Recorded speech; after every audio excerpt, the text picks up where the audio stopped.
Sometimes I believe ukuthi komele sike sithi ukuyeka nje ukuthi sikhulume kwanaso lesingisi ngoba yiso lesesisifaka enkingeni.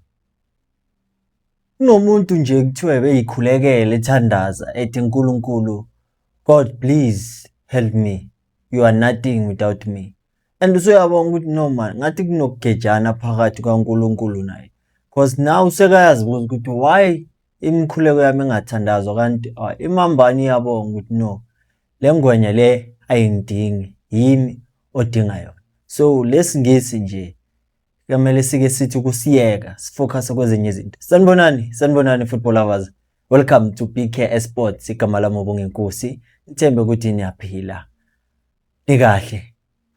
Danko. Obvious niyaphila. Securing a top 3 spot and getting that CAF Confederation spot simply means ukuthi the team did what they could, even though we believe it could have been more.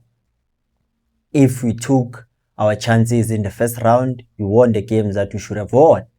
Kodwa ke asikho lapho. Ngaphambi kokuthi ngiye kude, ngicela ningisize ngokulike nokusubscribe to the channel if awaka subscribe. Danko. It seems like uRhulwane Mokwena uyayiphaphamisa iKaizer Chiefs kancane.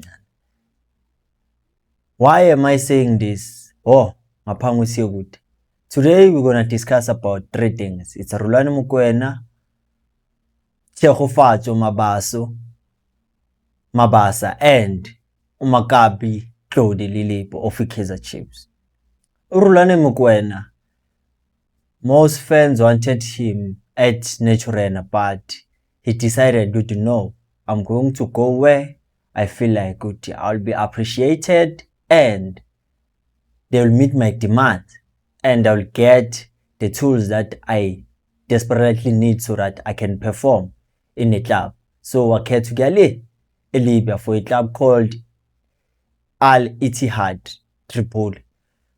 Obvious ukwazile ukuthi athathe laphana uThembinkosi Lorch, Stefan Aziski, and now is on the verge of signing Lucas Ribeiro. So it simply means that he wants to form a dream team, a team that is going to be a club that is not easy to defeat, a team that will want to compete in the best stages of the world. CAF Champions League, wena FIFA Club World Cup. So something like that ukuthi ufuna ukwenza i-team engadleki kalula. But akaphelelanga lapho. So it simply means ukuthi since wena ngakhonanga ukuya ku-Chiefs uzoyenza sure ukuthi ama-players that were linked to the Chiefs eza kuye. Why am I saying this? Ngasikudala kuphume indaba about uTshegofatso Mabasa ukuthi it seems like ukuthi uRhulwane Mokwena is willing to sign him since he's going to be a free agent because he needs a sniper in front of goal. And uTshegofatso Mabasa was one of the reasons why kwi-Sundowns wahanjiswa because bekafuna uMabasa eze kwi-Orlando Pirates. But between him and Flemingberg, there was no understanding. So kwenzeka lokho kwenzakalayo wahanjiswa. But now it seems like the interest is growing and it will not be difficult for him to get to Mabasa. And while there are Kaizer Chiefs fans who still want to go to Mabasa aye Naturena, I believe Guti as a free agent, obviously, it is no surprise Guti they would want him at Chiefs, but it's all about Guti. Now, since we are not sure about the coaches that they will stay or they will go, so it will depend on the coming coach. What does he think? But most of the time, the coach's input is that what suggestions can you make in terms of the kind of recruitment of players that we might go for? Meaning Guti, he will be given 3 options. And with these 3 options, it's where he gets to decide, Guti, this is the kind of player that I want. A player that as a striker that can hold up play, that can cause disruption in the defense of an opponent, make sure Guti they are uncertain, a mobile striker, and also good aerial. and then the club will go out of their way to go and look for a player that has that profile. So they had to have 3 options, but it's not like he's the one that that's the confusion that you keep on making about the Kaizer Chiefs. No, a club cannot make signings for a coach. It doesn't happen like that. Yeah, and it's just he's given that authority to have nama suggestions. And for a player like Tshegofatso Mabasa, the Kaizer Chiefs might just go and sign him. Kungekho coach okhona okungena coach ozohanjiswa, but it's what they believe he can offer the club.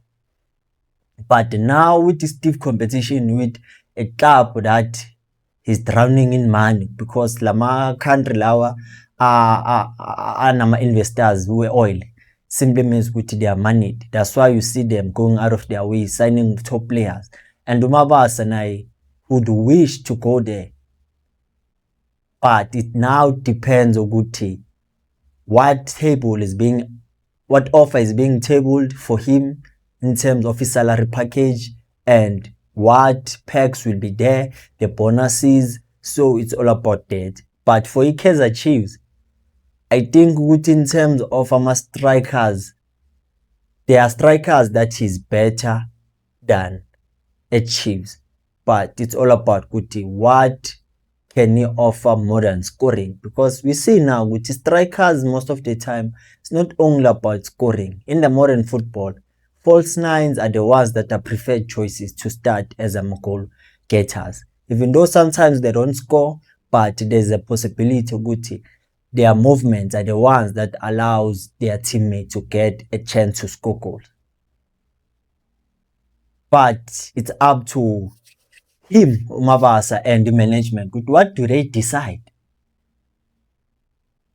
And Rulani nayo uyambona ukuthi ufuna ukushaya i-dream team lapha nelibi.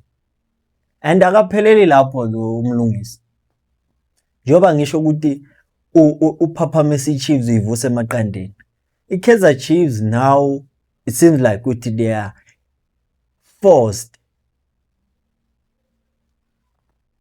to extend the contract to Galileo because there's interest from Al Ittihad Tripoli le eLibya. Yona the very same team ekarulwane Mokwena. So now as iphuma indaba from i-kickoff no, Kaizer Chiefs will extend the contract Galileo because they are believed that it is believed that they are content with what he's giving to the club. His impact is seen and he is a valuable player for Kaizer Chiefs. For a player that last season arrived mid-season and managed to score 6 goals. And this season he started with the club, went to pre-season, came back. This is going to be his first full season and he scored 8 goals and registered 4 assists. Showing he is a consistent player. And that comes after bonakala vele they needed to make him to be stay put because they understand he is a player that has impact. And any club would love to have a player like that because he has a speed, we are Tubula, and he can assist. It's just he lacks few things, but as a player, is someone you can rely on. And we know very well in a club, when they sign a player, when they draft a contract, they have to agree on certain terms before everything becomes finalized. As a contract here, it was said for the first 6 months when he arrived at Chiefs from the club Valencians, he managed bamnike a salary package that he saw it was enough for him up until they decided okay, they will improve the contract. And now seeing that there's a stiff competition, they feel like they cannot afford to lose a player like Lilib. They decided sizokunika i-contract extension isingakayi na kwi-season end because bayangayenza leyo nto next season, but bayabona once balahla iside gone kanje angahamba, because it's not about loyalty in football, but it's about what you are being offered that will make you have that long period ukuthi ukwazi ukusustaina i-lifestyle yakho and your family. Ama-dreams nama-ambitions most of the time abekelwa le, but indoda yenze kumele ikwenze, ayenzi noma yini.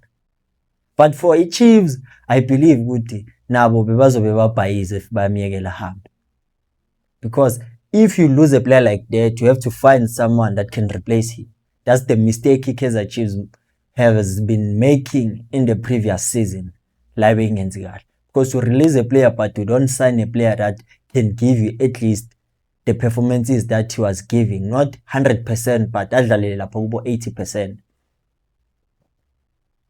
So now they see ukuthi hey asivele simlungisele into zakhe fast, quick, in a hurry, and that makes sense. He is valuable